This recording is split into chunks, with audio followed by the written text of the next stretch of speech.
Hey guys, Dan the Wolfman here. Thank you for checking out my videos. Our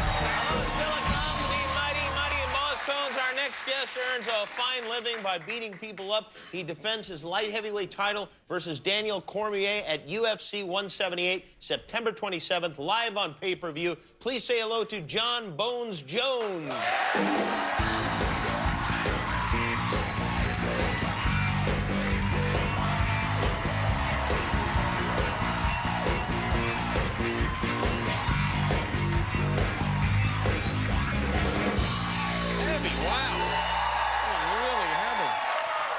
What's up, Jimmy? It's kind of awesome. Why is it that they have belts for, I mean, seems like the one time you don't need a belt is when you're wearing shorts, and yet, here it is. This thing is really heavy. It's heavy. It's like 17 pounds, man. How does it work? When you hold the belt, do you have to give it back when you retire or, God forbid, lose? No, yeah, God forbid. You keep this? Yeah, I keep that belt. So I've won 8 world titles, and I have the same belt. So that belt is worth 8 world titles. Do you get a new belt each time you win? Nope. That's a ripoff. You should get a new belt. I know. Dana White, what's up with that? Yeah, really. You should be getting a new I think brand. it's a lot better than having a ring. It is better than a ring. It's harder to wear. It's harder to wear through the airport security line. It looks a lot cooler. My brother plays with the Indianapolis Colts, and we were always bragging about which one's cooler, a ring or a belt. You know, he won the Super Bowl with the Ravens. And so, yeah, pretty cool. Yeah. So, I think his ring's actually real diamond and stuff, so he wins. I don't know. I think, well, you could always beat him up, right, if you have to? I could tear him up, yeah. Your brothers who are NFL players, can they fight, too? Yeah, well, my older brother, Arthur, he actually trains with me in his off-season. My little brother, he's more of a lover. He is, I see. Oh, yeah.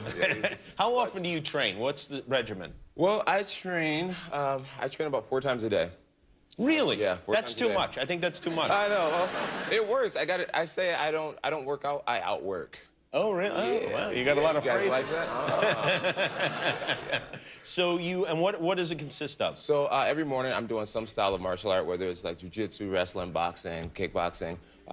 In the afternoons I do swimming. Other days I'll do like CrossFit style training, and then at nighttime I'm working with my coaches, whether we're doing like private studying sessions or. I'm surprised by the swimming part of it. Is that in case like you have a fight in the ocean, or you never know. Get attacked by a great white or something? Yeah. No, swimming is it's a great exercise. Like it works your cardio, and it's really light on your muscles, so you can kind of like stretch yourself out, recover while getting that cardio blast. I see. You swim like in an Olympic type of pool? Yeah, I actually swim at high school, like with high school students. It's kind of weird. Really? Yeah, it's really weird. You go to high school, but our last guest doesn't. That's interesting. You swim with high school students. Wow. Yeah.